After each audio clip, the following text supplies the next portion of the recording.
Hello everyone, very warm welcome to all of you. आप सभी लोगों का हार्दिक स्वागत है हमारे इस प्लेटफॉर्म पर जिसका नाम है रिजल्ट गुरु। और आप सभी लोग जानते हैं रिजल्ट गुरु आपके एसएससी जीडी की प्रिपरेशन को फोकस करते हुए आप लोगों के लिए लेकर के आया है स्पेशल 22 डेज प्लान। इस प्लान में आपके पूरे सिलेबस को कंप्लीट कराया जाएगा। इसी क्रम में आप सभी लोगों के लिए यहाँ पर एक टॉपिक लेकर के आए हैं जिसका नाम है पोषण आहार एवं पोषक तत्व। तो पोषण आहार एवं पोषक तत्व में आज हम लोग पढ़ेंगे कि कौन कौन से पोषक तत्व पाए जाते हैं। चलिए, तो देर ना करते हुए हम लोग पोषक तत्वों के बारे में पढ़ते हैं। सबसे पहली बात तो ये कि पोषण होता क्या है। तो ध्यान से देखिए कि सभी जीव, चाहे वो पेड़ हो, जंतु हो या मनुष्य हो, सभी को अपने दैनिक जीवन में विभिन्न प्रकार के कार्यों और क्रियाकलापों को करने के लिए ऊर्जा की आवश्यकता पड़ती है। और यही ऊर्जा एक मशीन की तरह भी अगर आप देखेंगे तो उसी तरीके से, जिस तरीके से मशीन एक बिना ऊर्जा के नहीं चल सकती, उसी तरीके से हम लोगों का शरीर हो, पेड़ पौधों का शरीर हो, जीव जंतुओं का, किसी का भी शरीर हो, सबको ऊर्जा की आवश्यकता पड़ती है। अब यहाँ पर अगर ऊर्जा की आवश्यकता को देखेंगे तो ऊर्जा की आवश्यकता अलग अलग जगह से अलग अलग हिसाब से पूरी होती है। अगर हम पेड़ पौधों की बात करेंगे तो वो ऊर्जा की पूर्ति कैसे करते हैं? स्वयं भोजन बनाकर।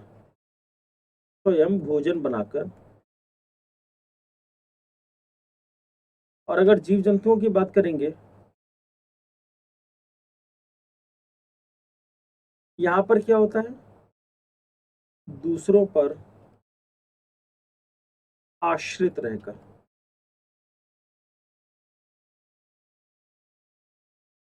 तो दूसरों पर आश्रित रहते हैं, आप सभी लोग जानते हैं, दूसरे जीवों पर डिपेंडेंट रहते हैं। अब यहाँ पर जीव जंतु में भी हम लोग दो भागों में ले लेते हैं, एक होता है मनुष्य, एक होते हैं अन्य जंतु।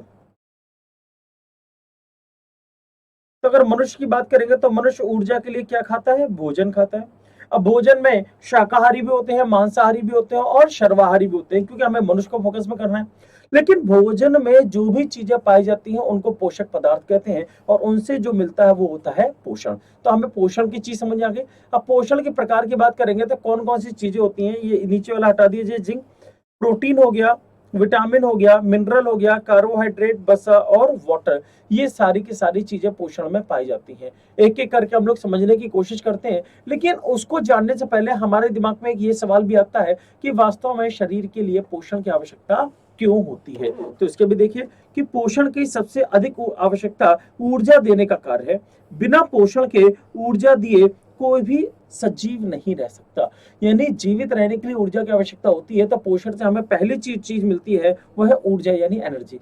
दूसरा है शरीर की मरम्मत। पोषण का दूसरा कार्य शरीर की मरम्मत करना भी होता है। इस तरीके से आप देखते हैं कि मशीन में डाला गया ईंधन केवल उसे चलाता है, वही शरीर में ऊर्जा के लिए अवशोषित किया गया ईंधन न केवल ऊर्जा देता है बल्कि शरीर की क्षतिपूर्ति भी करता है। और अगर तीसरी बात करेंगे तो पाचन नियंत्रण। पोषक तत्व शरीर की कार्रवाई को सुचारू ढंग से चलाने के लिए काफी अधिक सहायक होते हैं और ये पाचन तंत्र से लेकर हृदय की प्रणाली को भी स्वस्थ रखते हैं। तो पाचन के नियंत्रण में भी करेंगे, शरीर की मरम्मत में भी करेंगे और ऊर्जा के लिए, यानी तीनों चीजों के लिए लाभकारी होता है। सवाल उठता है कि हमारे शरीर में इनकी कितनी आवश्यकता होती है, तो यही भी ध्यान से देखिए और यहाँ से क्वेश्चन में भी आता है। तो अगर प्रोटीन की बात करेंगे तो कुल 64 ग्राम तरल पदार्थों में होती है, इतना ही लगभग ठोस पदार्थों में भी होती है। तो प्रोटीन की आवश्यकता कुल 64 ग्राम तरल पदार्थों में और इतना ही ठोस पदार्थों में आवश्यकता होती है। इतने प्रोटीन से आप 256 कैलोरी ऊर्जा प्राप्त करते हैं और दिन भर में कुल 600 कैलोरी प्रोटीन की आवश्यकता होती है। तो कितने प्रोटीन? 600 कैलोरी अगर मिल रही है तो इतने प्रोटीन की आवश्यकता आपके लिए होती है। अगर कार्बोहाइड्रेट की बात की जाए तो ये 900 से लेकर के 1300 कैलोरी तक की इसकी आवश्यकता होती है। यदि आप ज्यादा खाते हैं तो आपके कुल भोजन का 45% से 65% तक होना चाहिए। अगर ज्यादा खाते हैं तो इतना होता है, बाकी सब क्या हो जाता है? तो स्टोर होता रहता है। अगला है मिनरल, जिसको हम खनिज कहते हैं, ये कुल भोजन में 50% होता है। विटामिन की बात करें, विटामिन की आवश्यकता आपकी संरचना पर निर्भर करती है और संपूर्ण खाने का 55% विटामिन होना आवश्यक है।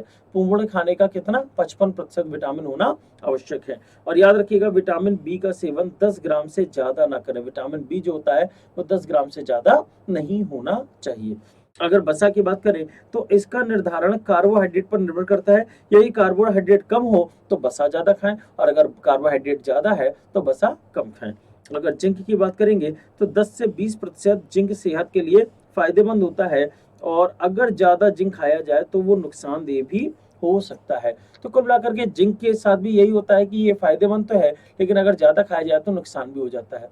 अब हम प्रोटीन को समझने की कोशिश करेंगे। अगर प्रोटीन की बात करेंगे तो इसको क्या कहा जाता है? इसको कहा जाता है बिल्डिंग ब्लॉक। बिल्डिंग ब्लॉक कहा जाता है, यानी हमारे शरीर के क्या करते हैं, कोशिकाओं की कोशिकाओं, मांसपेशियों, ऊतकों आदि की मरम्मत तथा पुनर्संरचना के लिए,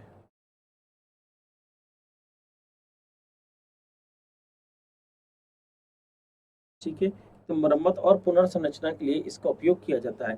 काहे की बनी होती है तो इसकी इकाई लिख लो। इसकी इकाई यानी प्रोटीन काहे की बनी होती है तो इसकी इकाई होती है अमीनो अम्ल। अमीनो अम्ल, तो प्रोटीन की इकाई किससे बनी होती है? अमीनो अम्ल। और अमीनो अम्ल में कौन सा तत्व पाया जाता है? मुख्य तत्व। मुख्य तत्व होता है नाइट्रोजन। कौन सा तत्व होता है? नाइट्रोजन। तो कहा जाता है अमीनो अम्ल की छोटे छोटे कई सारे अमीनो अम्ल होते हैं, एक लंबी चेन, एक लंबी श्रृंखला का निर्माण करते हैं, और उसी श्रृंखला से बनती है प्रोटीन। ठीक। अब सवाल उठता है कि ये जो प्रोटीन है, प्रोटीन की कमी से कौन कौन से रोग होते हैं? तो ध्यान से देखिए, प्रोटीन की कमी से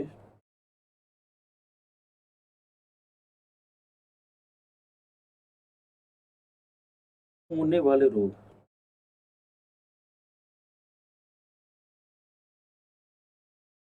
कौन से होते हैं? क्वाशिरकोर,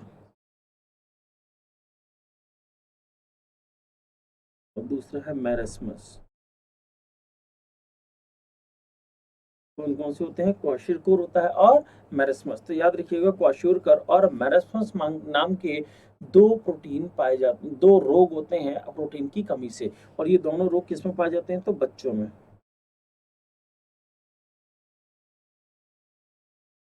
रोग होते हैं। रोग किसमें पाए जाते हैं? तो बच्चों में ये रोग होते हैं। प्रोटीन से फायदा क्या क्या है? पहली बात, प्रोटीन से भूख नियंत्रित रहती है। याद रखिएगा, अगर भूख ज्यादा लगती है तो प्रोटीन का कंजम्पशन करो, भूख नियंत्रित रहती है। भूख का संतुलन इसी को निर्धारित करता है। प्रोटीन के सेवन से मांसपेशियां भी मजबूत होती है, जो मसल्स होती हैं उनमें भी मजबूती आती है। तीसरा है, प्रोटीन से वजन कम करने में काफी सहायता मिलती है। अगर आप प्रोटीन का कंजम्पशन कर रहे हैं तो भूख कम लगेगी, भूख कम लगेगी तो खाना कम खाओगे, खाना कम खाओगे तो मांसपेशियां ठीक रहेंगी और वजन भी कम होता जाएगा। प्रोटीन रोग प्रतिरोधक क्षमता यानी रोगों से लड़ने की क्षमता में भी लाभ देती है। प्रोटीन बालों और त्वचा की खोई हुई रंगत को लौटाती है, बड़ी इंपॉर्टेंट है, बाल और त्वचा की रंगत में। अगला, प्रोटीन के सेवन से शरीर की रक्त कोशिका, नाखून, त्वचा, बाल और अंग अन्य अंगों के निर्माण एवं मरम्मत में भी सहायता मिलती है। तो प्रोटीन की सहायता से कई सारे अंगों के निर्माण में भी क्या होती है? सहायता होती है। क्लियर? इसके अलावा तनाव से भी मुक्ति मिलती है। इसके अलावा ऊतकों और कोशिकाओं की मरम्मत में भी क्या होती है? सहायता होती है। तो प्रोटीन की कार्यप्रणाली काफी हद तक इसीलिए, और ये शरीर की कार्यप्रणाली में भी काफी हद तक सुरक्षा प्रदान करती है। प्रोटीन से होने वाले नुकसान कौन कौन से होते हैं? तो पहला नुकसान है, इसका अत्यधिक सेवन से किडनी से संबंधित रोग होता है। किससे संबंधित है? किडनी। किडनी जिसको हम लोग वृक्क कहते हैं, अगर ज्यादा खाएंगे तो किडनी से संबंधित रोग हो जाते हैं। इससे मूत्र संबंधित रोग भी होते हैं। और प्रोटीन का प्रतिशत दैनिक जीवन में कैलोरी में सिर्फ 30% होना चाहिए, यानी प्रोटीन ये भी नहीं कि बहुत ज्यादा ठूसे पड़े हैं, प्रोटीन इतना भी नहीं होना चाहिए। प्रोटीन के अत्यधिक सेवन से शरीर में कोलेस्ट्रॉल का स्तर बढ़ जाता है और हृदय के लिए काफी ज्यादा नुकसानदेह है। तो प्रोटीन खाना सही है, लेकिन एक उचित स्तर तक ही प्रोटीन का सेवन करना चाहिए। क्लियर हो गया? अब सवाल उठता है प्रोटीन किसमें मिलता है? तो वैसे बहुत सारी चीजें लिखी हैं, आप लोग देख सकते हैं। अंडा हो गया, मीट हो गया, मछली हो गया, सोयाबीन हो गया, राजमा हो गया, मूंग, अरहर, कद्दू के दाने, इसके अलावा दूध हो गया, घी, है ना? और भी बहुत सारी चीजें हैं जो प्रोटीन के स्रोत में काम आ सकती है। अब अगला आता है विटामिन। अगर विटामिन की बात करेंगे तो विटामिन क्या होता है, तो कहा जाता है विटामिन ऐसे कार्बनिक यौगिक हैं जिन्हें चाहे कम मात्रा में ही सही परंतु हमारे शरीर के उचित कामकाज के लिए बहुत उपयोगी है। तो जो विटामिन होते हैं वो हमारे शरीर के लिए बहुत ज्यादा आवश्यक होते हैं और ये हमें कहाँ से मिलते हैं, तो भोजन से मिलते हैं। हमारा शरीर खुद विटामिन से नहीं बनता या बहुत ही कम मात्रा में बनता है, परंतु इनकी कमी से हम किसकी कमी से पूरा करते हैं, तो भोजन से हम इनकी कमी को पूरा करते हैं। हर जीव जंतु को अलग अलग तरीके की विटामिन की आवश्यकता होती है। जैसे मनुष्य के शरीर में विटामिन सी नहीं बन सकता क्योंकि इसीलिए हमें भोजन से लेना पड़ता है, परंतु कुछ ऐसे जानवर है जैसे कुत्ता जिनका शरीर खुद विटामिन सी बना लेता है। तो देखो यहाँ पे ये भी चीज पता चले कि कुत्ते वगैरह के शरीर में विटामिन सी बनता है, जबकि हमारे शरीर में विटामिन सी के लिए हम लोगों को अलग से फल वगैरह और भोज्य पदार्थों को लेना पड़ता है। अब यहाँ पे विटामिन की बात करेंगे तो विटामिन दो तरीके से होते हैं, एक होता है फैट सोल्यूबल, एक होता है नॉन फैट सोल्यूबल। सीधे अगर कहा जाए तो वसा में घुलनशील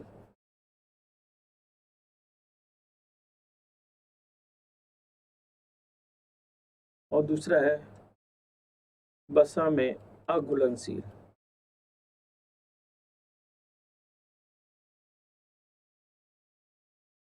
तो वसा में घुलनशील और वसा में अघुलनशील। अगर वसा में अघुलनशील की बात करेंगे जो घुलते नहीं है, ठीक है, तो कौन कौन से होते हैं, तो वो होते हैं ए, डी, ई और के। ये चारों अघुलनशील होते हैं और घुलने वाले कौन से होते हैं, बी और सी। इसको याद करने का एक तरीका जिसको कहा जाता है WBC। डब्ल्यू मीन्स वाटर और बी और सी। तो विटामिन बी और सी किस में घुलते हैं, वसा में घुलते हैं। और वसा में अघुलनशील कौन कौन से होते हैं, ए, डी, ई और के। विटामिन ए की बात करते हैं, इसका नाम क्या है, रेटिनॉल। और ये कैसा विटामिन है, तो फैट सॉल्युबल विटामिन है, वसा में घुलनशील विटामिन है। और यह विटामिन ए प्रमुख काम करता है हमारी मांसपेशियां और हड्डियों को मजबूती और ताकत देने का काम। हमारी मांसपेशियां हड्डियों को मजबूती और ताकत देने का काम कौन करता है, विटामिन ए करता है। यह खून में कैल्शियम का संतुलन बनाए रखता है और मुहासों के इलाज में भी उपयोग होता है। तो अगर मुहासे वगैरह हो जाते हैं, मुहासे जानते हैं ना, पिंपल्स पड़ जाते हैं उसमें, और शरीर में कैल्शियम के संतुलन के बनाए रखने में भी उपयोगी है। इसकी कमी से आंखों से संबंधित रोग हो जाता है जिसको रतौंधी के नाम से जानते हैं। कौन कौन किसके नाम से जानते हैं, रतौंधी। इसको जीरोप्थेल्मिया भी कहते हैं। जीरोप्थेल्मिया या रतौंधी के नाम से जाना जाता है। ये किस किस में मिलता है, दूध हो गया, हरी सब्जियां हो गया, पनीर हो गया, इन सब चीजों में मिलता है। और ये हमारे बालों को भी क्या करता है, ये हमारे बालों को भी स्वस्थ रखने में सहायता करता है। अगला आता है B1। B1 का रासायनिक नाम क्या है, थाइमीन है। और ये कैसा है, वाटर सॉल्युबल है। ठीक, अब ये किसके किस में मिलता है, तो सूरजमुखी के बीज में मिलता है, अनाज में मिलता है, आलू में मिलता है, संतरे में मिलता है और अंडे आदि में मिलता है। इसका उपयोग बड़ा इंपॉर्टेंट है, मस्तिष्क को विकसित रखने में बहुत ज्यादा उपयोगी। और इसकी कमी से कौन सा रोग हो जाता है, बेरी बेरी। भैया कमी से होने वाले रोग जरूर याद रखना, ठीक है, कौन सा रोग होता है, बेरी बेरी। विटामिन 2 की बात करेंगे, B2 की बात करेंगे, इसका रासायनिक नाम है राइबोफ्लेविन। ये भी वाटर सॉल्युबल है यानी वसा में घुलनशील है। ये मिलता है केला में, दूध में, दही में, मांस, अंडे, हरी बीन्स और मछली आदि में मिलता है। इससे त्वचा अच्छी रहती है, याद रखिएगा, त्वचा के अच्छे रहने में इसका उपयोग किया जाता है। अगला होता है विटामिन B3 जिसको नियसिन के नाम से जानते हैं। किसके नाम से, नियसिन। ये वाटर सॉल्युबल विटामिन है, जल में घुलनशील विटामिन है। खजूर हो गया, दूध हो गया, अंडे, टमाटर, गाजर और एवोकेडो, ये सारी चीजें इसके स्रोत हैं। और इससे क्या होता है, ब्लड प्रेशर कंट्रोल होता है, रक्तचाप में नियंत्रण होता है। इसके अलावा सिरदर्द और दस्त को कम करने में भी ये सहायता करता है।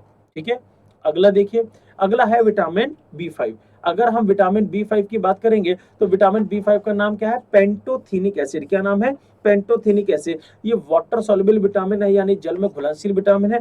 एवोकेडो, अनाज और मांस, तो एवोकेडो अनाज और मांस में पाया जाता है। बालों को स्वस्थ रखने में एवं सफेद होने से बचाता है। तो वो लोग जो सफेद बाल से परेशान है या उनको लगता है सफेद बाल से बचाना चाहिए, तो वो इस तरीके की चीजों को उपयोग करेंगे। और ये तनाव को भी कम करता है, टेंशन को भी कम करता है। ठीक, विटामिन B6, इसको पायरोडॉक्साइन, ये पायरोडॉक्सिन है बल्कि इसको पायरोडॉक्साइन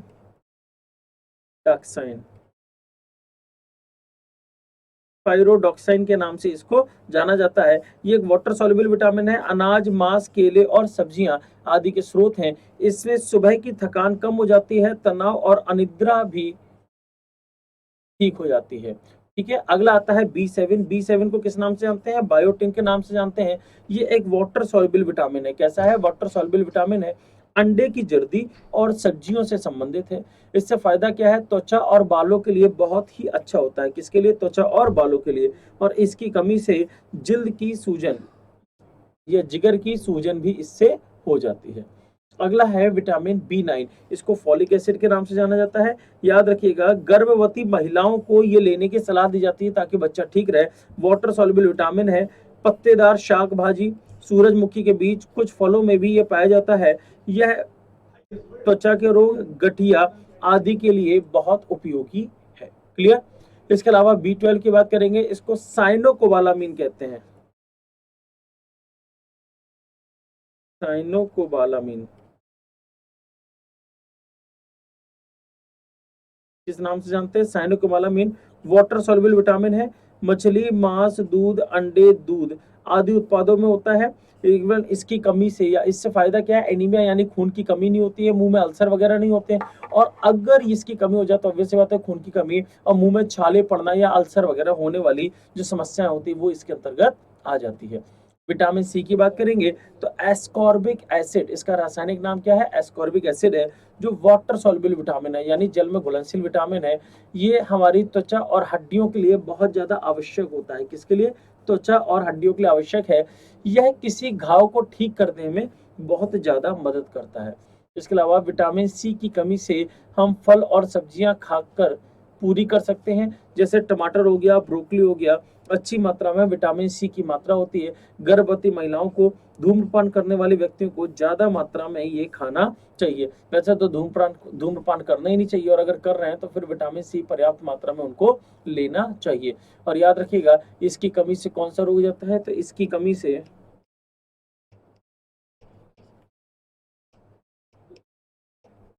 स्कर्वी नामक रोग हो जाता है। कौन सा रोग हो जाता है? स्कर्वी नामक रोग हो जाता है। अगला विटामिन डी की बात करेंगे तो विटामिन डी को क्या कहा जाता है? इसको कैल्सीफेरॉल या एर्गो सेल्सीफेरॉल के नाम से भी जानते हैं। इसको कैल्सीफेरॉल भी कहा जाता है। किस नाम से जानते हैं? कैल्सीफेरॉल के नाम से जानते हैं। ये एक फैट सॉल्युबल यानी वसा में घुलनशील विटामिन है। हमारे शरीर में कैल्शियम के एब्जॉर्प्शन यानी कैल्शियम को पचाने में या कैल्शियम को हमारे शरीर के उपयोग में लेने में ये बहुत महत्वपूर्ण भूमिका अदा करता है। हमारे शरीर के प्रतिरक्षा प्रणाली को भी मजबूत करने में मदद करता है। दांतों में जो सड़न हो जाती है उसको भी कम करता है। इसकी कमी से कौन सा रोग हो जाता है? रिकेट्स नाम का रोग हो जाता है। ठीक है, और इसमें 3 चीजों के जरिए विटामिन डी मिल सकता है: त्वचा के माध्यम से, आहार के माध्यम से और पूरक माध्यम से। पूरक मतलब हो गया और अन्य कई साधनों से। और हमारा शरीर खुद भी विटामिन डी बना लेता है सूरज की रोशनी से। तो याद रखिएगा कि सूरज की रोशनी से हमें विटामिन डी नहीं मिलता, बल्कि सूरज की रोशनी जब हमारे शरीर में पड़ती है तो हमारे शरीर का जो बसा होता है, फैट होता है, वो किसमें बदल जाता है? विटामिन डी में बदल जाता है। अगर हम आहार की बात करेंगे तो दूध और अंडे की जर्दी में विटामिन डी पर्याप्त मात्रा में मिलता है। अगला है विटामिन ई, जिसको हम लोग टोकोफेरॉल के नाम से जानते हैं।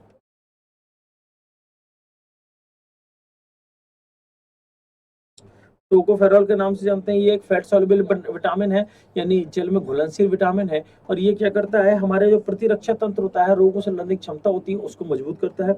वनस्पति तेल, अनाज, बादाम, एवोकेडो से, अंडे और दूध आदि में ये पाया जाता है। जिन लोगों को किसी भी प्रकार का यकृत का रोग होता है उन्हें भी ज्यादा लेने को कहा जाता है। कौन से विटामिन की बात करें? Vitamin E. अगला आता है विटामिन के। विटामिन के को किस नाम से जानते हैं? फाइलोक्यूनोन। फाइलोक्यूनोन के नाम से जानते हैं। याद रहेगा, तो फाइलोक्यूनोन के नाम से जानते हैं। ये एक फैट सॉल्युबल विटामिन है। ये स्वस्थ हड्डियों, ऊतकों और वो प्रोटीन बना करके हमारे शरीर की मदद करता है। और याद रखना, इसकी कमी से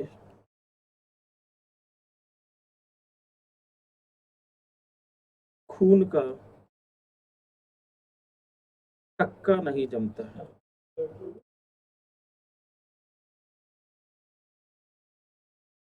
जो खून का थक्का होता है, ब्लड की क्लॉटिंग होती है, वो इससे नहीं होती है। अगर हम बात करेंगे मिनरल, जिनको हम लोग कहते हैं खनिज, इनकी सूक्ष्म मात्रा आवश्यकता होती है।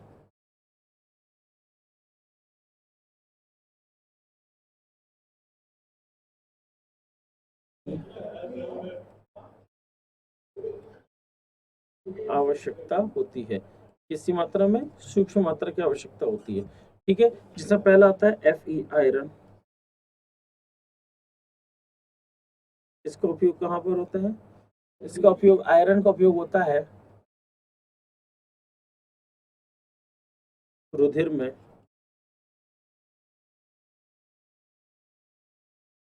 ऑक्सीजन के परिवहन के लिए।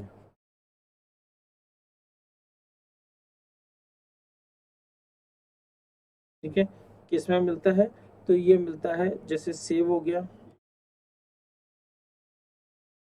इसके अलावा बैगन हो गया, और आदि कई सारी चीजों में पाया जाता है। दूध वगैरह हो गया, नॉनवेज हो गया, उन सब चीजों में मिलता है आयरन। ठीक है, इसके अलावा दूसरा हम बात करते हैं कैल्शियम।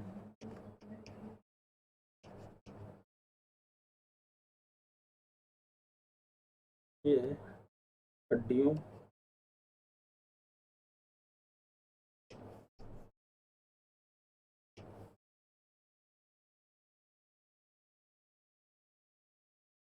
दांतों तथा तंत्रिका तंत्र के लिए बहुत उपयोगी होता है।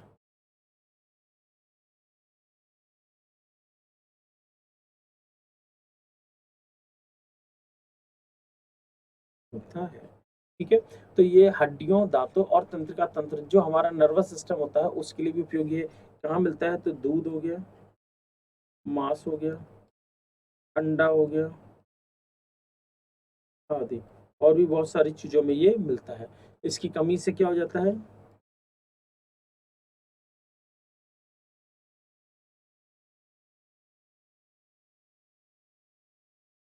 हड्डियां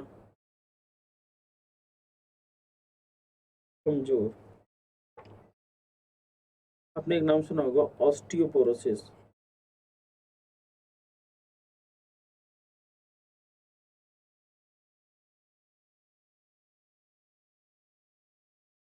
ऑस्टियोपोरोसिस मिलता है। क्लियर? दूसरा देखते हैं, कैल्शियम हो गया। कैल्शियम के बाद अगला देखेंगे हम लोग फ्लोरीन।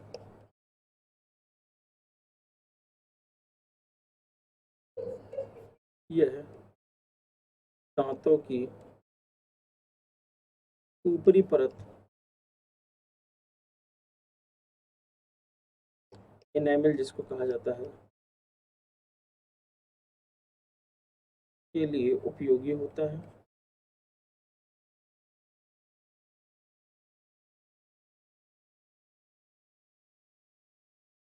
दांतों की ऊपरी परत के लिए उपयोगी होता है। और इनेमल हमारे शरीर का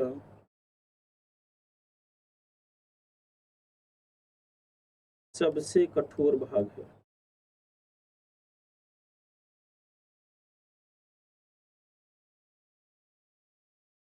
कौन सा भाग है? सबसे कठोर भाग है। यहाँ तक की चीजें क्लियर हो गई। ठीक, इसके अलावा अगला देखते हैं। अगला आता है फ्लोरीन। फ्लोरीन के बाद हो गया फास्फोरस।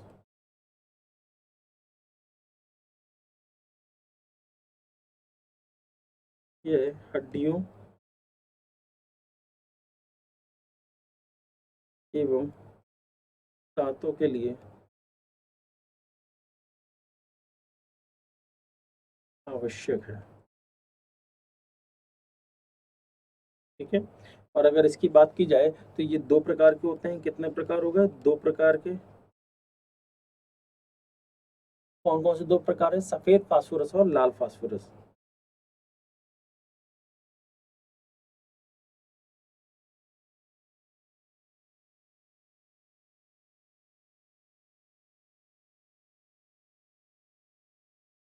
सफेद फास्फोरस को व्हाइट फास्फोरस कहते हैं।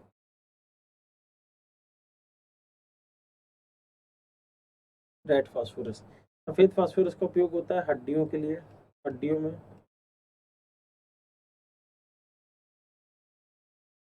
एवं दांतों में लाल फास्फोरस का उपयोग होता है माचिस की तीली में या माचिस में। क्वेश्चन पूछा जाता है कि लाल फास्फोरस कहाँ मिलता है, तो आप लोगों को कहाँ बताना है, माचिस में या माचिस की तीली में मिलता है। क्लियर। आयोडीन,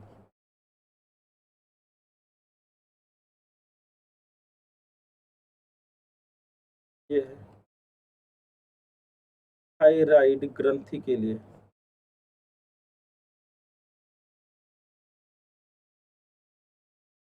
आवश्यक है। इसकी कमी से कौन सा रोग हो जाता है, इसकी कमी से झींगा रोग हो जाता है।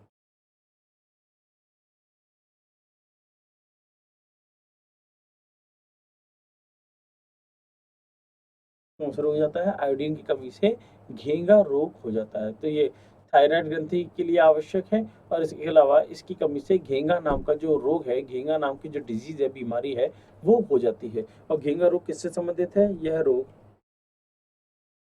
गले से संबंधित है।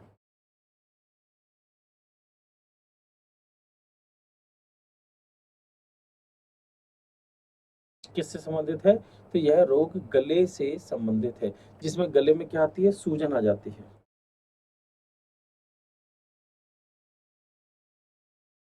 इसी के लिए सरकार बनाती है आयोडीन युक्त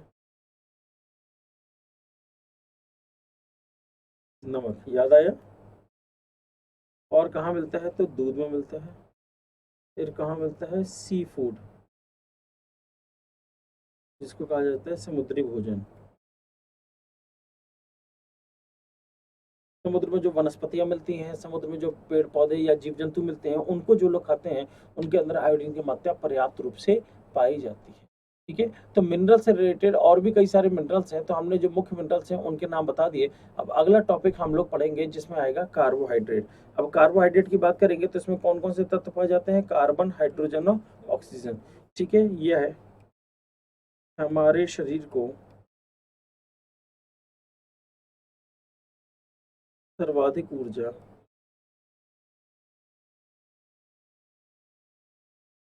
प्रदान करता है। ठीक है। अब इसके प्रकार होगा तो 3 प्रकार के होते हैं, कौन कौन से, मोनोसेकेराइड,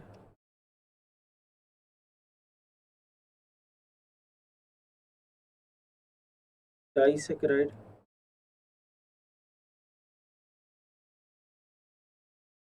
और पॉलीसेकेराइड।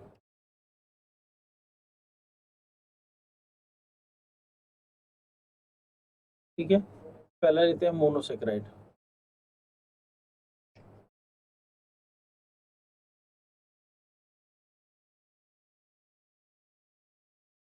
में फॉर्मूला क्या होता है, C6H12O6। ठीक है।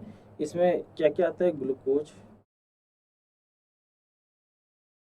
फ्रक्टोज,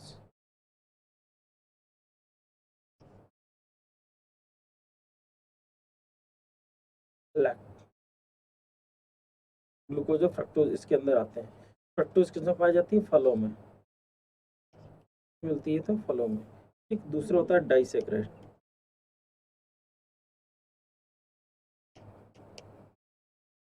ठीक। इसका फॉर्मूला क्या है, C12H22O11। ठीक है। ये किसमें मिलती है, सुक्रोज, माल्टोज,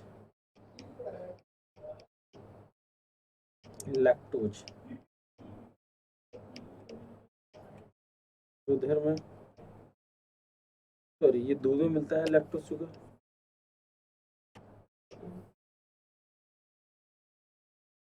माल्टोज ये हमारे मुंह में बनती है, मुख में। सुक्रोज ये शक्कर में।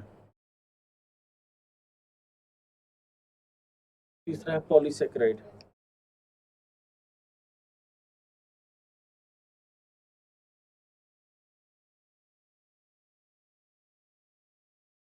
स्टार्च और माल्टोज में। अब स्टार्च किसमें मिलता है, तो चावल में मिलता है। चावल के अलावा किसमें मिलता है, आलू में हो गया, गेहूं में हो गया, और भी कई सारी चीजों में ये मिलता है। यहाँ तक क्लियर हो गया। अच्छा, तो इसके सोर्सेज भी आपको पता चल गए, और ऊर्जा देने का काम करता है, ये भी आपको क्लियर हो गया। यहाँ तक की चीजें अगर समझ में आ गई तो अगली बात करते हैं वसा। वसा में भी 3 एलिमेंट पाए जाते हैं, कार्बन, हाइड्रोजन और ऑक्सीजन। ये है सभी पोषक तत्वों में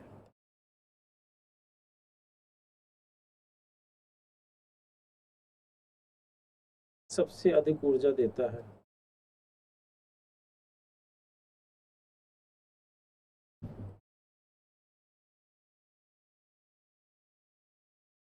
परंतु जितने भी पोषक तत्व होते हैं उनमें सबसे ज्यादा ऊर्जा कौन देता है, तो वसा देता है। परंतु हमारे शरीर में ये संचायक का कार्य करता है।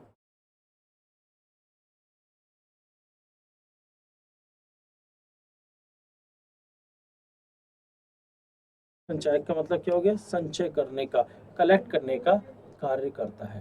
किसको कलेक्ट करने का कार्य करता है, तो याद रखिएगा पोषक तत्वों में हमारे शरीर में संचायक का जो कार्य कर रहा है वो किसको संचय कर रहा है, तो ऊर्जा के संचायक। किसमें मिलते हैं, तो घी, वसा युक्त पदार्थ,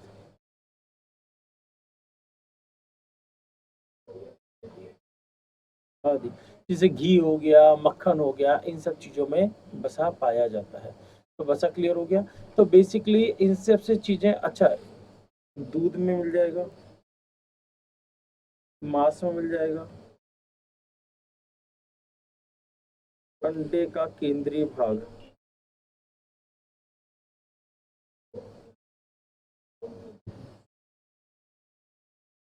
आदि में मिलता है।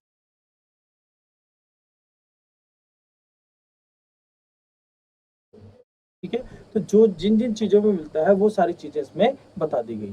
तो आपका जो पोषक तत्व वाला चैप्टर है वो यहाँ पर कंप्लीट होता है। अब इसके आगे हम लोग मिलेंगे नेक्स्ट क्लास में, तब तक के लिए नमस्कार।